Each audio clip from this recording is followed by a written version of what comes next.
I've mentioned here before that before I became a church minister, before that I was a trade union official. And before that, my first job was as a hairdresser. But also I worked as an actor. And I haven't completely given up on that. And when I saw recently, I saw that the next James Bond will be an Irishman. I thought, no, seriously, Alan. I thought maybe I might be mentioned in dispatches. But I wasn't. It was Cillian Murphy. Because there's already been a Welsh, I think there was a Welsh James Bond. There was definitely a number of English James Bonds, and of course the greatest Bond of them all was Sean Connery, a Scottish man who we lost in the last few weeks, which is very sad. So I thought it was a lovely idea that they would consider an Irishman. And I thought in the age of political correctness, they might have one who was vertically challenged. But it is funny how we see ourselves, isn't it? I never saw myself as a short person when I was growing up. And I can remember when you'd watch a film and you saw the hero in the movie, and you thought, yeah, I think I probably look a bit like him, Harrison Ford, yeah, I think I probably do, from a particular angle, And do people remember the film Bonnie and Clyde? Remember the film Bonnie and Clyde? Do you remember the little fella who was in the garage that joined up with him? If you ever watch Bonnie and Clyde again, have a little look at the little guy, I can't remember the actor's name, little funny guy, that when they pulled into this garage and he said to them, what do you do for a living? And they said, we rob banks. And with that, he jumped into the back of the car and became one of their gang. Have a look at him. Because I remember years ago, not you, darling, Isabella, it wasn't you. It was a long, long time ago. I went with my girlfriend at the time. And when we came out of the cinema, happened to see Bonnie and Clyde, you know what she said to me? You're the little guy in the garage. And I said, yeah. And she said, he's the image of you. That was the end of what could have been. No, definitely was the end of what was going to be a relationship. So anyway, I'm not holding out my hopes that I would ever stroll down, stand like that, to the sound of a James Bond tune. But more importantly than that,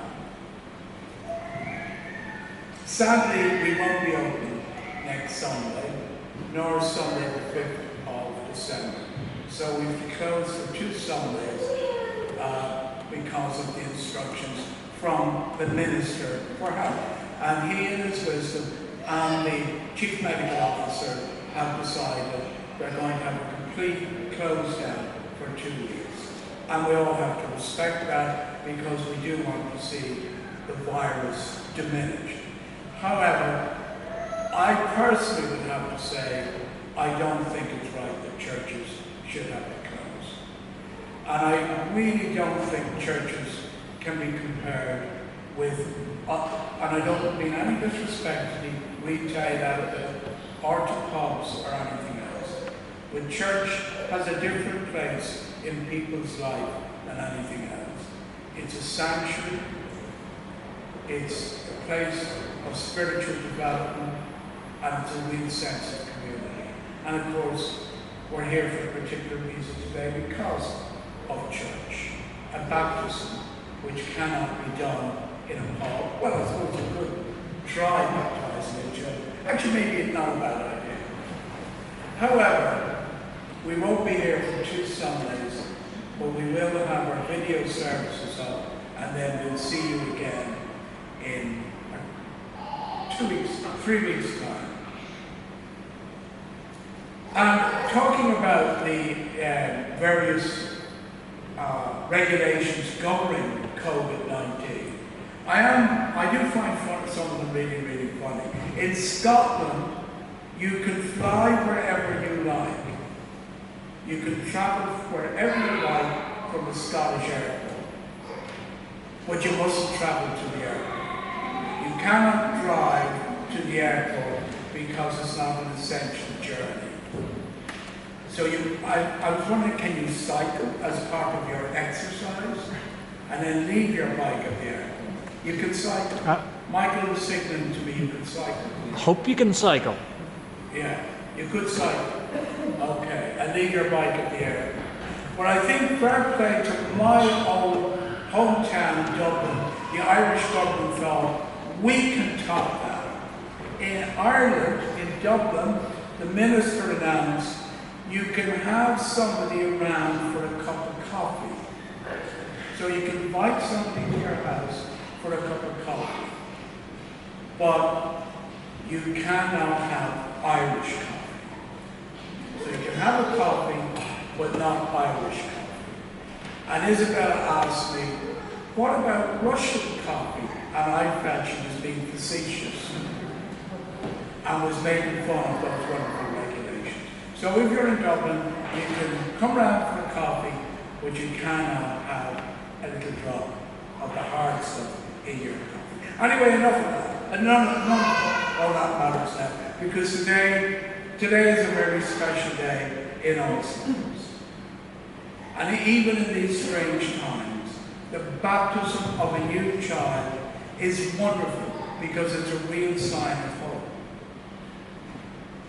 Then Jesus came from Galilee to the Jordan to be baptized by John.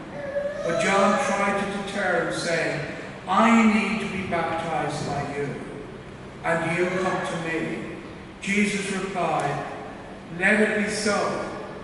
It is proper for us to do this to fulfill all righteousness. And John consented to Jesus' words. In our tradition here in the non-subscribing Presbyterians of Ireland, like our fellow church in England, the Unitarians, children are usually formally named and welcomed into a religious community in a ceremony known as child dedication.